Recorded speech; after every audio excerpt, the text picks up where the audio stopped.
Welcome to Recovery Conversations. I'm your host, Brett Lovins. If you're new to my podcast, I've spent the last couple of years exploring a wide range of topics.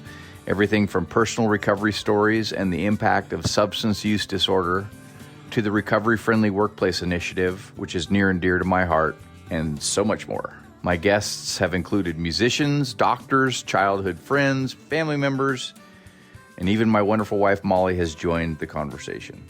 In today's episode, I'm thrilled to introduce you to my new business partner, Nell Hurley. We're going to be talking about our new Dry January program, which is officially launching, and we're now accepting signups. Let's get the conversation going.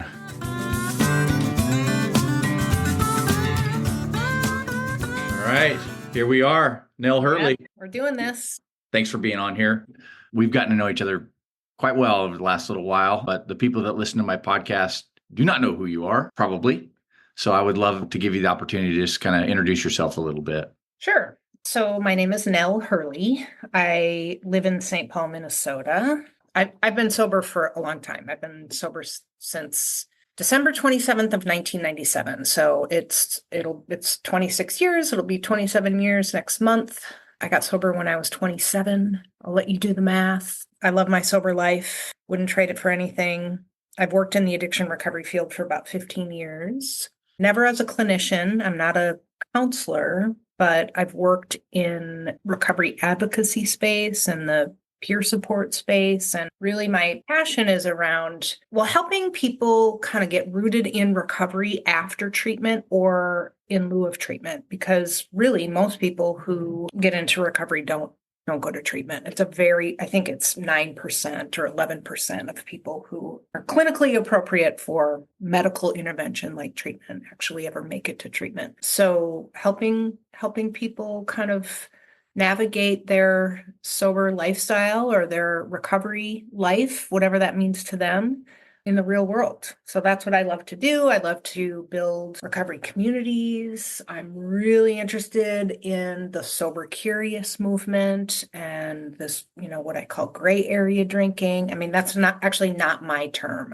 I've stolen that term. The concept of gray area drinking is that, there are a lot of people who lie somewhere on the spectrum between completely fine or non-drinker, teetotaler, normie, whatever you want to call it, at one extreme, and full-blown rock bottom alcoholic at the other extreme. There's a lot of people who fall somewhere in the middle. They're maybe not clinically appropriate for treatment, but they're not fine either. So I love helping people explore that.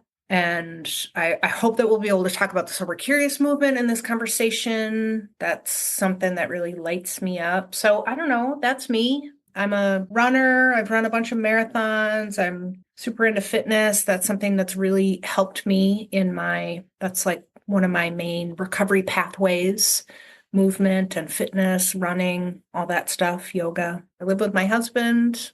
What else do you want to know? I'm a knitter. Oh. If anyone here is interested in that, I like knitting. It's cool.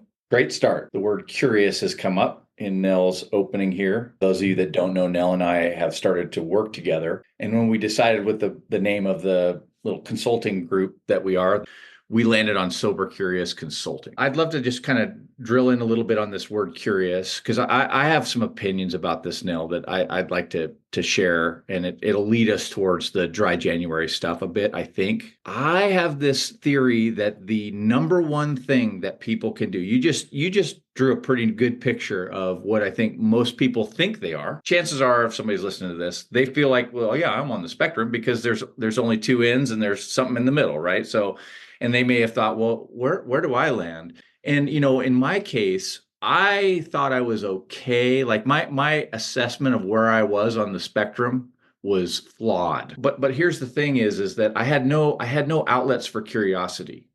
I resisted anybody who came into earshot of me that wanted to challenge my drug and alcohol use in any way, shape, or form. And I'm a believer that I think the work I won't speak for you. The work that I'm trying to do as a part of the work together that we're doing is to allow people to get curious for themselves quietly or out loud, whatever they need to do. And when they get curious, there's stuff around them to help them understand either their predicament or their safety or whatever else, or maybe the family members around them. I really believe that curiosity is really the number one thing that anybody who's in this spectrum, which we all are, is key. And the problem is shame and stigma don't allow it in for the most part. So I'd love for you to tee off on that a little bit. Yeah, I mean, I think it applies to anything, right? I mean, curiosity is such a powerful thing that can open your mind to new perspectives. And I do think that there are a lot of people out there who default to drinking because it's seemingly normal, it's very socially acceptable.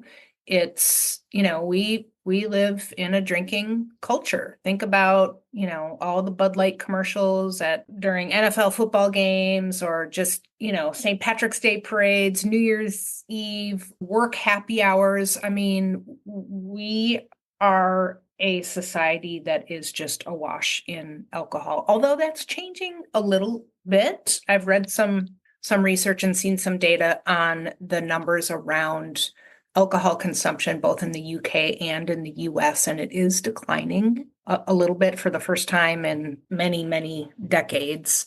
The thing that I love about the sober curious movement, or about curiosity in general, is that it creates an opening for another way. And I think that we need to be careful about the way that we default to societal norms that are not good for us, are not good for our families, aren't good for our communities, aren't good for our planet. Yeah, I think that curiosity is a really, really powerful tool that's available to anyone, given, sometimes we need help kind of getting there.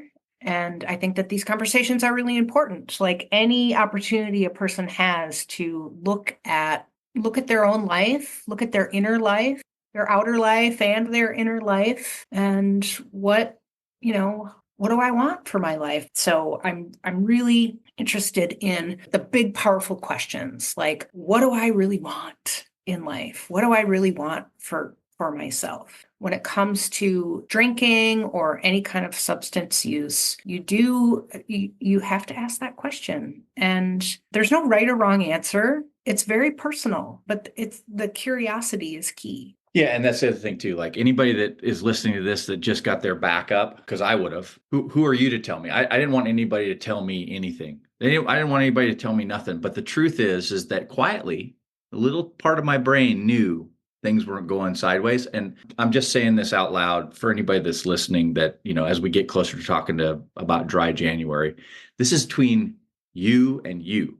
Nobody has to, if you go and look at an article that we provide, or you decide to learn a little bit more, that's between you and you, and it's safe to do that quietly on your own. And I wish that I could have gotten curious sooner. And those of you that don't have any problems, awesome. You'll discover, hey, I can, potentially keep alcohol in my life in a safe way. And that's awesome too. So there's no judgment. And you just said there's no right way, like, because the truth is I love drugs and alcohol to my freaking core. Me too. My core. Yes. So love it. Yeah. So okay, so we should probably just real quick tell people how we met. I think is that interesting? That's kind of interesting, isn't it? Yeah. I think so. Yeah. Let's do it. So I think we initially met on LinkedIn. Somehow we got connected, and I was doing some work in the recovery friendly workplace space, and you were too. I'm sure most of your listeners know about the work that you did at Cisco. We were both invited to participate in a wellness in the workplace summit. It was a 2-day meeting at SAMHSA headquarters in Rockville, Maryland. For those of you who don't know, SAMHSA stands for Substance Abuse and Mental Health Services Administration. It's the arm of the federal government that funds and supports mental health and substance use disorders. So we met in person. After connecting on LinkedIn, we met in person at this meeting, and we just connected. We just really hit it off. We both went to Western Washington University, which for people who live in Washington, that's probably not a unique thing, but I don't think there's very many people from Minnesota who go to school at Western, but I did. I was there in the early 90s at the same time that Brett was there. I don't think that our paths ever crossed there. Maybe they did. When I finished taking all the classes that I could take at Minneapolis Community College, I wanted to transfer to a 4-year school. I wanted to be in the Pacific Northwest. And so I transferred to Western Washington University, which I had never heard of it. I'd never heard of Bellingham, and I drove out there sight unseen and to go to school there. And when I got there, I decided I'm going to start over. I don't want to tell anybody that I'm like sober, that I've been through treatment. And I did drink again, but it was very controlled. I did have this kind of a 2-year period of, it wasn't totally controlled, to be completely honest, but I wasn't full on drinking every night and spending tons of time in bars. I was mostly doing school. So maybe that's why our paths didn't cross. So then we met at the SAMHSA event. You touched on that. So just from my perspective, I flew into this event, that Peter Gamon, I don't know exactly who paved the way for me. I think it was my friend Alexa who put in a call, and basically there was about 100 people there, maybe 125. It was really cool because it sort of validated all that work I'd done at Cisco was, being seen somehow, right? It was really cool for me. But I didn't know a single person in that room, maybe one or two, because I spent my time, outside of the recovery network per se. My LinkedIn connections, they're growing as far as the recovery space goes, but I was all by myself, right? So to see somebody like you that I connect with a little bit on LinkedIn was cool. We ended up having lunch one day, and you were one of the facilitators. So you were up at the mic. So you're fancy. You're fancy up there. See the way I look at it, and yeah, it was cool. It was cool to meet you, to see you on stage, to hear you facilitate the meetings as they went along, and then have lunch, and we just bullshitted. It was cool. That's the way I remember that part. Yeah, it was great. That was definitely a highlight of that 2-day meeting, was connecting with you. The meeting convened people across the country who are doing work in the recovery-friendly workplace space. So the Recovery-Friendly Workplace Initiative. All right, so let's move to this offering, Dry January. So the title of this podcast will be something along the lines of Dry January with Nell Hurley and Sober Curious and blah, blah, blah. So, you've made it this far into the podcast, and we're going to talk about Dry January for a second. So I already alluded to my lack of curiosity for my particular predicament. I wanted to drink everything in the place and then some more, and always. But early, probably when I was about 25 or 26, there was a musician in Bellingham that I really admired, and open mic, I sit down next to him, and and I notice he's not drinking, which was like, what? And I asked him, well, why aren't you drinking? And he said, well, I take 1 month off every year, and I choose February because we were in February because it's the shortest month of the year. That made a huge impact on me, and I started to try to do that. And we don't have to go long on that, but just suffice it to say, I didn't know anything about this concept of Dry January or any of that. But even as a young guy, I was attempting to try to figure out some kind of way to, I don't know, rein it in a bit. Yeah. So I'm trying to remember when I first heard about Dry January, and I can't exactly recall. I think it just sort of started to show up in the media. It's a thing that was started in the UK in 2013. It was started by an organization called Alcohol Change UK. They started this Dry January challenge in 2013, and it gained in popularity over there over the next few years, and then it jumped to the US, and it has just gotten bigger and bigger every year. And again, I love the concept, curiosity around alcohol or substances. And I also really reject the idea that you are either alcoholic or you're fine. And when I quit drinking in 1997, those were sort of my options. There was no other way. If you were having problems with alcohol, well, at least this was my perspective. I don't always trust this was my 19-year-old perspective. So who knows? But the way I interpreted my experience was that because I was having problems, I was a full-blown alcoholic. And AA was the only place for me to go. I went to treatment and then I went to AA, and it helped me a lot. I stayed sober in AA for many years. I still go to AA some, not like I used to. When I first heard about Dry January, I just really liked the idea of being, taking a month off of drinking and using that as an opportunity, not only to, kind of reset and use it as a health challenge and kind of it's almost like doing a little detox or a cleanse, not unlike, cleanses that people do around food and around the first of the year, those things that have become really popular and really mainstream. I just thought it was brilliant to, let's do this around alcohol and give people the opportunity to, reset physically, but also to examine, what's it like to go for a whole month without alcohol? What's it like to go to a work happy hour without alcohol, or have a birthday, or go to a wedding, or watch a football game, or, do all of those things where there's always alcohol present, almost always. Even baby showers. I've been to baby showers where there's like book club. There's like the wine is flowing. It's like, why is there alcohol? And the other thing, I don't know really exactly where this fits in, but because I have been sober for almost 27 years, I have had thousands of opportunities to turn down alcohol. And I used to hate doing that in the beginning. I was really nervous that, if people are going to notice I'm not drinking, or they're going to ask me why I'm not drinking, and I'm going to, they're going to think I'm, there's something wrong with me. I was just, I had all this anxiety around it. And I would say no to it. And people didn't really bat an eye too much. And now I love it. I love saying no to alcohol. And at whatever event that I'm at, if it's when somebody asks me for a drink, I just own it and say, no, thanks, I don't drink. And it feels very empowering to me. And I do think that the world has, there's been a shift that it's okay to say that nowadays. Maybe it was okay in the past as well. I just, didn't think it was. But I think it's become more acceptable to be a non-drinker in today's world. Let's see, what else can I say about Dry January?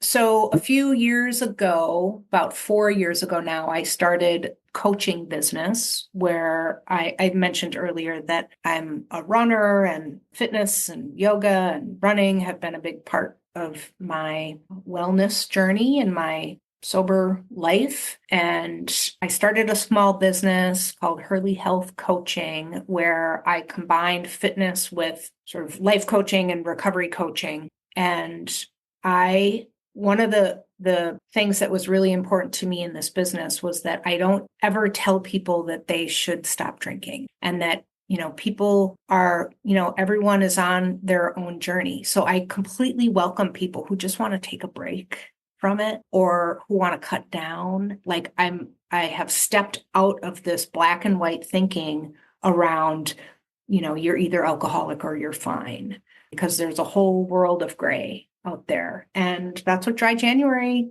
gives. It gives people the opportunity to be in that gray area and explore a little bit. So I started facilitating Dry January groups through my coaching business. About 4 years ago, I was facilitating small groups of individuals. And then last year I had, which was really fun, facilitating these small groups of individuals. Last year, I facilitated a Dry January challenge for Salesforce, which is a large enterprise company. I think they have about 75,000 employees across the globe. and they brought me in to facilitate a dry January. And there were 406 people registered for that challenge. And it was great. It's so much fun to do dry January with other people. Doing it on your own, I think can, sometimes feel like sort of a drag, or, the person doing it might end up feeling sort of deprived of fun that alcohol can bring. But when you do it with community and with support, it's a blast. Well, and that's what we're going to do. That's right. So we've been setting this up for a little while now. And if you're listening to this, it means that we're open for signups. So we've talked about the why, like, depending on who was listening right now, maybe you want to take a break, and maybe you want to do it quietly by yourself, but maybe you want to come join a group of people and share stories, share challenges, and we're setting that up. So both Nell and I will be there, right? And we're charging $99 to join us for the month of January. Webinar at the beginning to say, let's do this thing. Webinar at the end to say, well done. And in the middle, weekly get-togethers, webinars. And we have a community software called School, SKOOL, that we've set up shop. We're going to join a community, and it's not Facebook. And we're going to kind of insist on no shame and no politics. And we're just going to have some fun. And Nell's got a killer list of things she's going to put out there for you to look at and watch and read. Yeah. I mean, again, it's, I am a failure at New Year's resolutions. Some of them I've been able to do, but, like I always try to do no sugar. And about halfway through the month, I just lose it. I lose my motivation. I lose sight of my commitment, and I might have a little sugar and I just go back to it. Like, oh my God, I can't do this, or feeling bored with it, or whatever was there for me. So I think that the same applies to dry January. If you're listening to this and you're thinking about it, maybe you've tried, and like Nell just defined, your New Year's resolution or your alcohol-free month went by the wayside somewhere along the line. That was my February over and over and over again. It's okay. Like, there's going to be no judgment, or we're going to insist on that, right? And Nell and I will be facilitators in this. So if somebody has what'd you call it, damp January, it's okay, right? The idea is we're leading people towards some curiosity. And I'd love to tell a little story too. Nell and I you and I just spent some time together. You were out here in the Pacific Northwest, and we got a chance to hang out a little bit. And I showed up to pick you up at 8 a.m. the other morning. And we were we got some photos, which will probably be on the podcast, because we're working together. We got to do these things, right? And photos is one of them. And you hopped in the car, and I said something that I knew somebody like me would understand. And that is, isn't it nice to be sober this morning? And, I've been sober 11 years, and it still blows my mind what it's like to feel that way in the morning, that crispness, that sharpness. And of course, you concurred with enthusiasm. And so maybe this dry January is just a month of that, right? And then you go back to whatever. But maybe this is the beginning of something else too. I don't know. That's up to you. But the point is that we're bringing a group of people together. We have a point of sale up. We hope you'll click the button and go sign up. And I think it's going to be a lot of fun. I've gotten to know you well enough now that I think our vibe together is really good and different, right? And in a really positive way. And I look forward to watching you facilitate, listening to you, lead some calls, and then I'll just interject and say wacky things, because that's kind of what I do. So. We can count on you for that, Brett. Bring your wackiness, bring your gifts. It'll be a blast. Let me just say a little bit more about what it's going to look like. You already gave an overview of this, but you mentioned that so the cost of the program is $99. There is an early bird coupon for $20 off, I think, for the first little while here for early signups. But the way that it's going to work is that we're going to kick it off on January 1st with a webinar. It's going to be over Zoom, and it'll be Brett and I. We're going to just talk a little bit more about dry January, what it is, where it come from, like who's doing it, why is this thing so popular? Just kind of frame it up a little bit. And then we're also going to give you all a chance to have some discussion around, why you want to do dry January. There will likely be some of you joining who have done dry January in the past. You can talk about those experiences. There may be some of you who have wanted to do dry January for several years, but just haven't gotten around to it, or, for whatever reason, haven't done it. So it can be a really great experience to just have that discussion with other people around why are you doing this, and what do you hope to get out of it? So, and also during that, Brett and I will tell you more about what you can expect throughout the month. And what you can expect throughout the month is that we will then have those discussions weekly over Zoom. And then we're going to also be pushing out inspirational content. So things like TED Talks, videos, book recommendations, podcast recommendations, mocktail recipes, different things like that I have developed over the years. And then on January 31st, we're going to have a celebration. So no matter what it looked like for you, and you'll have the opportunity to talk about what your experience was like and what you got out of it. So I think it's going to be really fun. Again, I've done this before many times with other groups, and people always say that their favorite part is being able to sort of connect with each other. And also, I'll mention that if you don't want to talk about what's going on with you, if you want to keep your camera off and you don't want to share, you don't have to. You can just hang out and listen. So there's no pressure. There's no pressure whatsoever. So yeah. Because I can do plenty of talking. No, just so we're clear. I can do some talking. Yeah, that's great. And for those of you that are in HR that are listening to this, we are still offering corporate dry January experiences for corporations where you can bring your teams together as well. So we're still signing folks up for that as well. But this is for individuals. Nell, that was a great encapsulation. And I'm really stoked that I get to work with you. And I'm, recovery friendly workplaces is something that I care deeply about, as you know. And thanks for being willing to have a conversation, and I'm going to say it, put ourselves out there, right? Yeah. That's what we're doing. So yeah. We're doing it. Thanks, Brett. Yeah, me too. Super grateful to be in this work with you.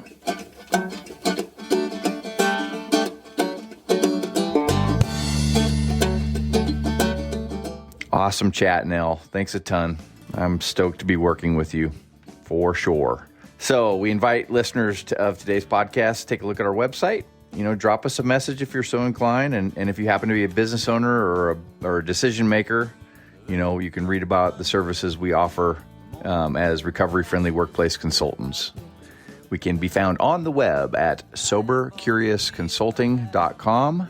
That's sobercuriousconsulting.com. Hope you enjoyed the conversation. Maybe we'll see you in our Dry January 2025 program. Take care, everyone. Webs of the spider, all that's inside her really is my side. Oh yeah.